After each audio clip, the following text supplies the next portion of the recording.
Chittagong city কলেজে দুই পক্ষের সংঘর্ষে গুরুতর আহত শিক্ষার্থী আশরাফুল ইসলামকে উন্নত চিকিৎসার জন্য ঢাকায় পাঠানো হয়েছে। ধারালো অস্ত্রের আঘাতে তার পায়ের গোড়ালি প্রায় বিচ্ছিন্ন হয়ে যায়। পার্কভিউ হাসপাতালে প্রাথমিক চিকিৎসা নেয়ার পর তার অবস্থার অবনতি হলে চিকিৎসকরা দ্রুত তাকে ঢাকায় রেফার করেন। উন্নত সার্জারির মাধ্যমে বিচ্ছিন্ন অংশ পুনরায় সংযুক্ত করার লক্ষ্যে বুধবার বিকেল ৫টা ৪৫ স্বজনরা তাকে নিয়ে ঢাকার উদ্দেশ্যে রওনা দেন।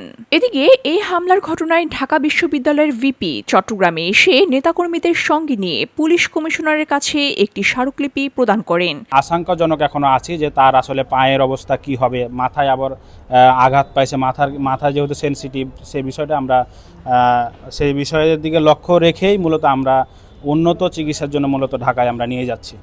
আর আমরা মূলত প্রশাসনের কাছে গিয়েছি, আমরা অভিযোগ দিয়েছি, মূলত বিভাগীয় কমিশনারের কাছে গেছি, বিভাগীয় পুলিশ কমিশনারের কাছে গিয়েছি। আমরা মামলার জন্য প্রিপারেশন নিচ্ছি। আমরা আজকের মধ্যে হয়তো মামলা করবো ইনশাআল্লাহ। ক্যাম্পাসে বর্তমানে উত্তেজনা বিরাজ করছে। এ ঘটনার সঙ্গে জড়িতদের দ্রুত শনাক্ত করতে পুলিশ তদন্ত শুরু করেছে বলে জানিয়েছে পুলিশ কমিশনার।